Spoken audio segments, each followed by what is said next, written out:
కసు వంటి మనిషి తన స్థాయిని అంతస్తుని వదిలి మీ మనిషిగా ఎందుకున్నాడో అనే ఆలోచన చేయరా? ఆలోచన చేయరా?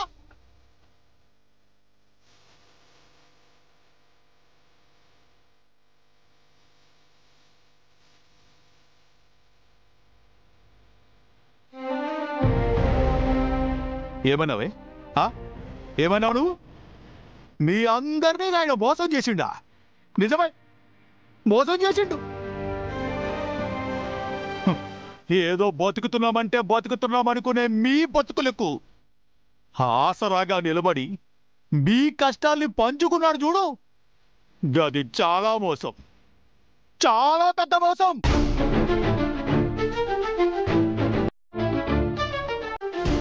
నీ మొగుడు అంటే నేను మారిపోయిండు. ఎట్లా మారిండు? నీతో ప్రేమగా ఉంటుండు. ఎట్లా ఉంటుండో? నాలో మార్పుకు కారణం ఎవరు? గదు గా మహానుభావుడు. నీ కాపురం నిలబెట్టడం ఆయన చేసిన మోసమే. మోసమే.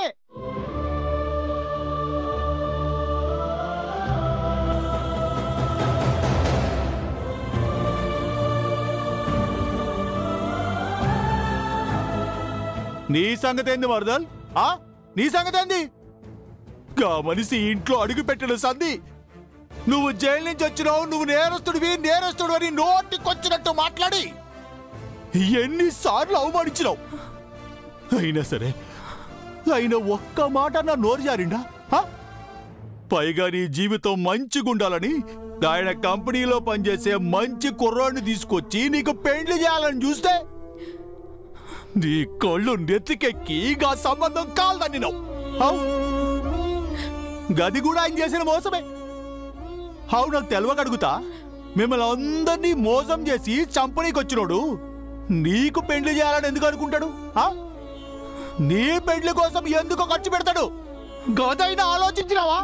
గాంధీ మాకు అయితే కదా ఆయన మోసమే, మోసగాడే.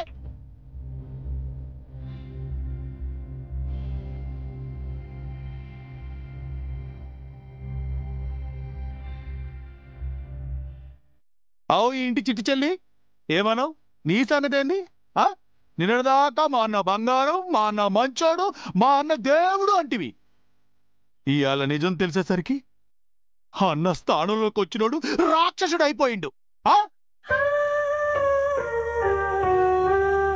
నువ్వు నీ చదువులా ఫెయిల్ అవుతావు గాని ఆయన నీ చదువు కోసం, నీ భవిష్యత్తు కోసం ఆలోచన చేయటంలో ఎక్కడా ఫెయిల్ కాలే.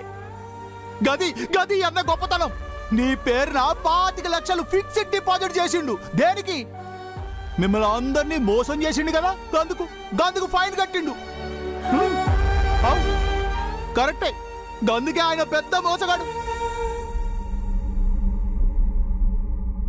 వ్యాపార సామ్రాజ్యాన్ని తన కనుసైగలతో శాసించే ఆయన మీ అందరి కోసం వంటలు చేసిండే,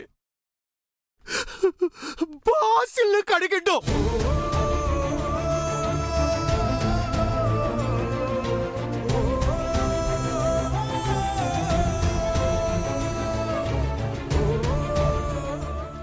వేల మంది ఉద్యోగులు, 100ల మంది సర్వెంట్లు ఆయన కింద పనిచేస్తారు. గసు అంటే ఆయన మీ హోటల్లో పనోళ్ళ పనిచేసిండు. రియల్ ఎస్టేట్ రంగాన్ని వేళ్ల మీద ఆడించే ఆయన మీ 5 ఎకరాల ల్యాండ్ కోసం ఈ రాక్షసులతో పోరాడిండు.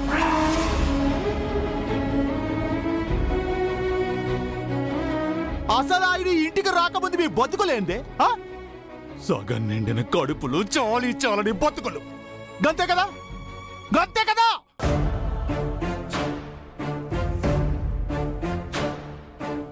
మరి ఇప్పుడు గింత సంతోషం, గింత ఆర్భాటం, గీ షాపింగ్లు, పెళ్ళిళ్ళు, కోరిన తిండి, నగ నట్రా యాడికెళ్ళొచ్చినాయి? మీకు తెలవకుండా ఏదైనా మ్యాజిక్ జరిగిందా? మ్యాజిక్ జరిగిందా? లే, ఆయన అనుకుంటే జరిగింది. ఆయన అనుకుంటేనే జరిగింది.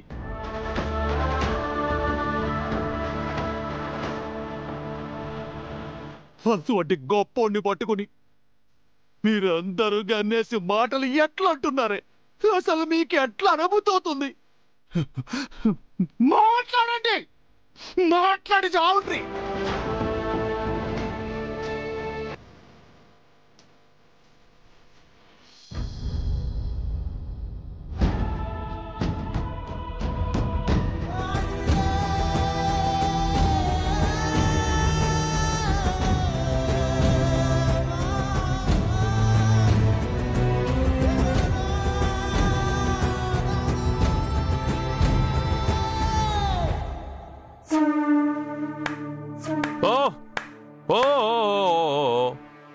చాలు చాలు నీ బిల్డప్. ఎంత ఇచ్చాడు వాటా నీకు? ఇన్ని మాటలు చెప్పావు, బాగుంది.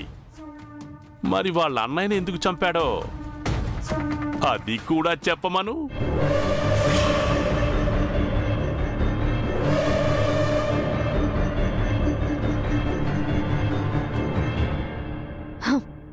ఆయన సూర్యని చంపలేదు.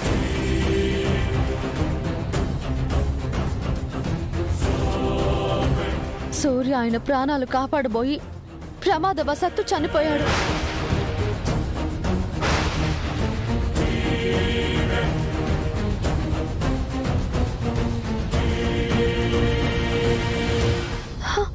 ఇదే నిజం.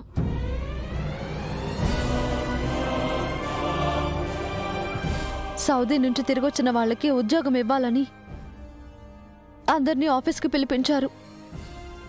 ఆ పరిచయంలోనే సూర్య గురించి తెలుసుకున్నారు. కానీ అదే సమయంలో ఎవరో శత్రువులు ఆయన్ని చంపాలని ప్లాన్ చేశారు.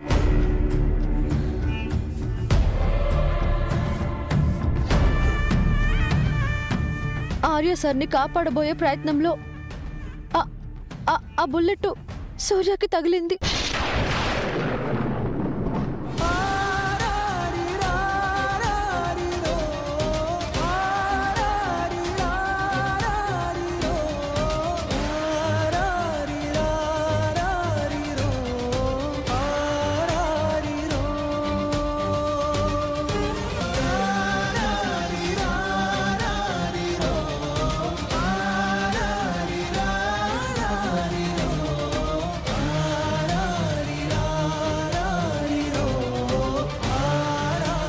చనిపోయే ముందు నేనిచ్చిన మాట నెరవేర్చుకుంటానని సూర్యకిచ్చిన మాట కోసం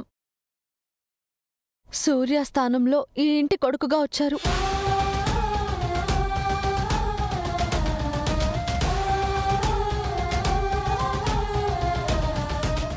ఆయన తలుచుకుంటే జరిగింది చెప్పి మీకు నష్టపరిహారం చెల్లించి చేతులు దులుపుకొని ఉండొచ్చు. కానీ ఆయన అలా చేయలేదు. సూర్య బ్రతుకుండి ఇంటి కొడుకుగా బాధ్యతలు తీసుకొనుంటే ఏం చేసేవాడో అలాగే చేయాలనుకున్నారు.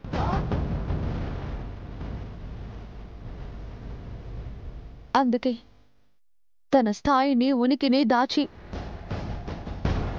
ఒక సామాన్యుడిలా మీ అందరి కోసం కష్టపడ్డారు.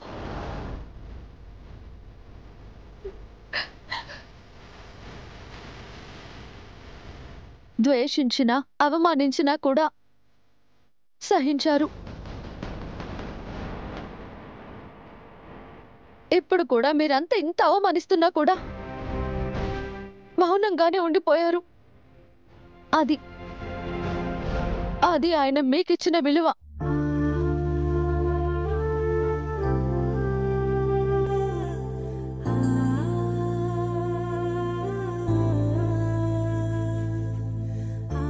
నాకెలా తెలుసు అనుకుంటున్నారా? ఎందుకంటే నేను రాధ కంటే ముందు మిస్సెస్ అనురాధ ఆర్యవర్ధన్ని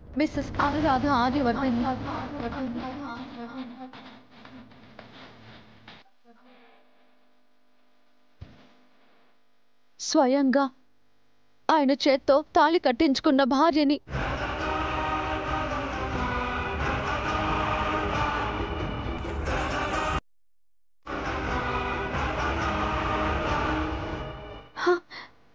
దివ్య, నువ్వేదో అన్నావు కదా, మొదటి మొగుణ్ణి మర్చిపోయాను ఎక్సెట్రా ఎక్సెట్రా అని. నేను మర్చిపోయి మోసపుచ్చలేదు. నా భర్త అని చేసుకున్నాను. ఇదంతా ఏంటి అంటే ఇద్దరూ కలిసి నాటకం ఆడారా అని మీరు అడగొచ్చు. కానీ పెళ్లి పీటల వరకు కూడా నేనే అను అనే విషయం ఆయనకి తెలియదు.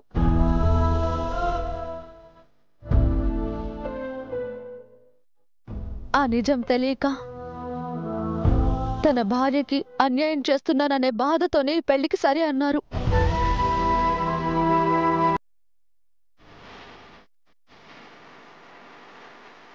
అది కూడా కేవలం తన అమ్మ కాని అమ్మకిచ్చిన మాట కోసం.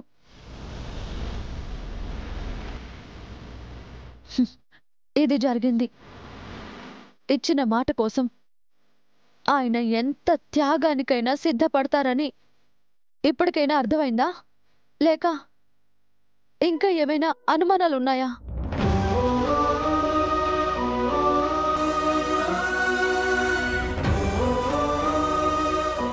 వీళ్ళకి సార్ గొప్పదనం చెప్పనీకి మీరెందుకు ప్రయత్నిస్తుండ్రు madam? Waste.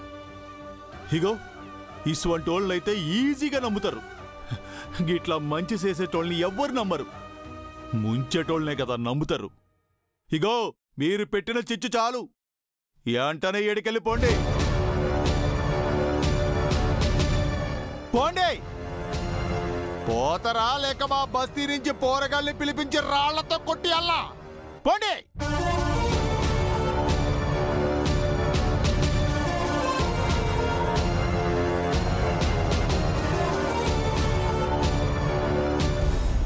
Okay okay sisters, పదండి. అసలు నిజం తెలిసేలా చేశాంగా, ఇక డీటెయిల్స్ వాళ్ళే తెలుసుకుంటారు. పదండి.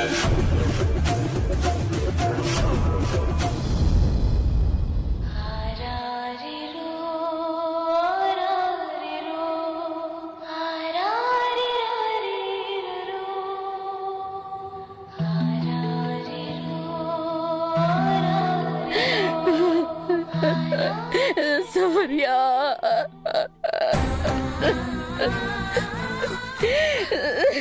సూర్య,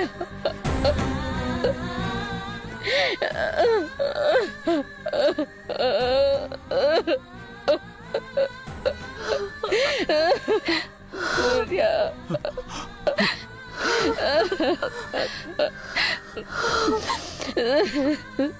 సూర్య.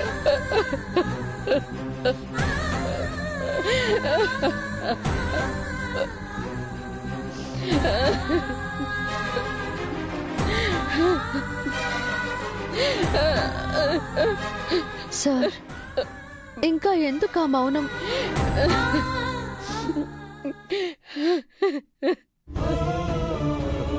సార్, వీళ్ళు మిమ్మల్ని అనుమానించేందుకు బాధపడుతుండ్రా లేక వీళ్ళు అర్థం చేసుకుంటారని ఆశపడుతుండ్రా? మీ అసంటి గొప్ప మనసును అర్థం చేసుకునేంత బుద్ధి దిమాకి వీళ్ళకి లేదు సార్. అర్హత కూడా లేదు. ఇడ్సేండి సార్, మీరు దజ్జాగా మీ బంగ్లాకి పోండి. అసలు ఇవన్నీ పడాల్సిన అవసరం మీకులే. యాదగిరి, నేనిక్కడ సమాధానం చెప్పాల్సిన వారు ఒకరున్నారు.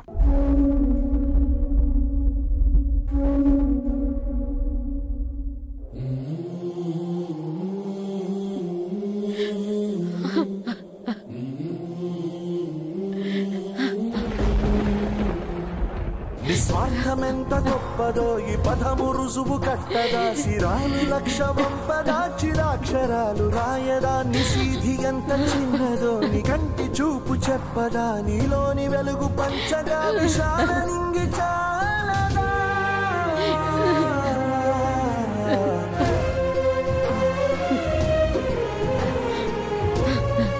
నేను చేసింది తప్పు అని ఒప్పుకోవడానికో లేక నన్ను క్షమించమని అడగడానికో మీ ముందుకు రాలేదు.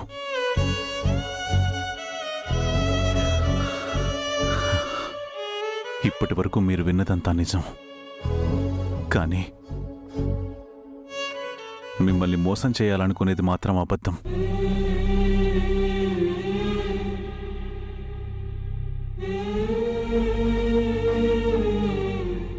తెలుసో తెలియకో ఈ కుటుంబానికి నా వల్ల అన్యాయం జరిగింది.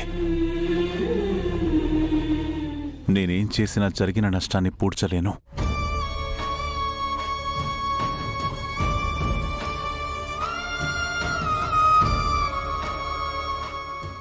అందుకే కొడుకుని అనే అబద్ధంతో ఇంట్లో అడుగుపెట్టాను. కానీ కొడుకు పేరుతో మోసం చేయడానికి మాత్రం కాదు.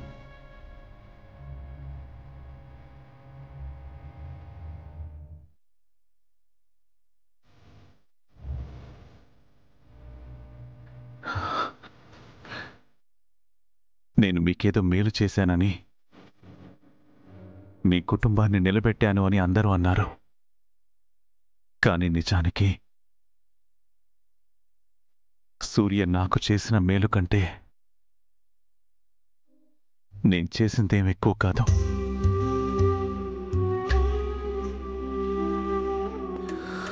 తను నా ప్రాణాలు కాపాడాడు. నాకు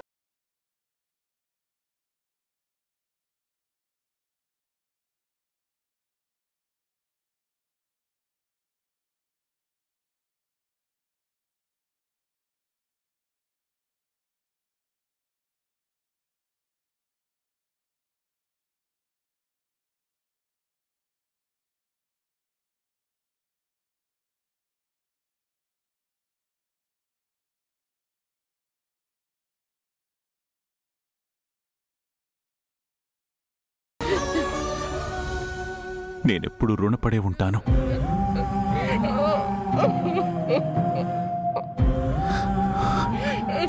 ఈ ఇంటి కొడుగ్గా ఉండే అర్హత నాకు లేదు అంటే పనివాడిగా ఉండైనా సరే నా బాధ్యత నెరవేరుస్తాను.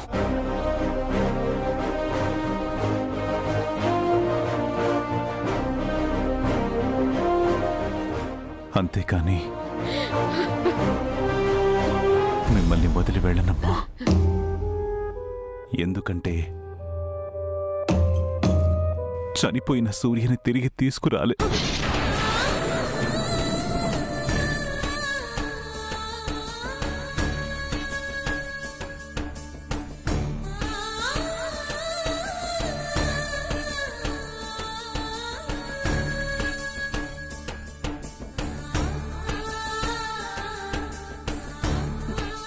నా సూర్య చనిపోలేదు, ఉన్నాడు, బతికే ఉన్నాడు. కాకపోతే ఎప్పటిలాగే ఎక్కడో దూరంగా ఉన్నాడు.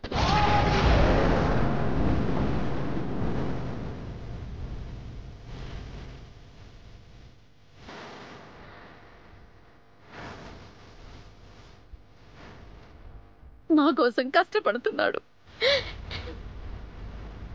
ఎప్పుడో ఒకరోజు ఖచ్చితంగా తిరిగి వస్తాడు. ఇదే నిజం, నేను నమ్మాల్సిన నిజం. ఇంతకు మించి నేనేమి వినను, ఎవరేం చెప్పినా వినను. ఎందుకంటే ఇక మీదట ఈ ఆశ నన్ను నడిపిస్తుంది.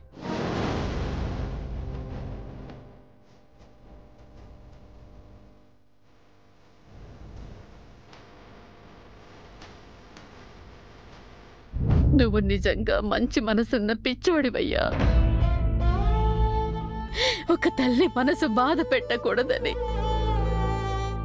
ఎవరి చెల్లెళ్ళ జీవితం ప్రశ్నార్థకం కాకూడదు అని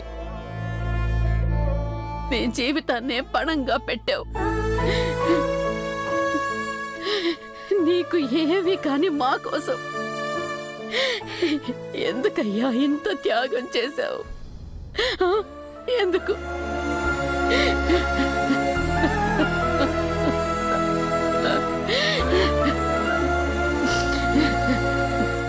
ఏం కాకపోవడం ఏంటమ్మా? జన్మనివ్వకపోయినా నువ్వు మా అమ్మవి. ఉష, దివ్య, జ్యోతి నా చెల్లెళ్ళు.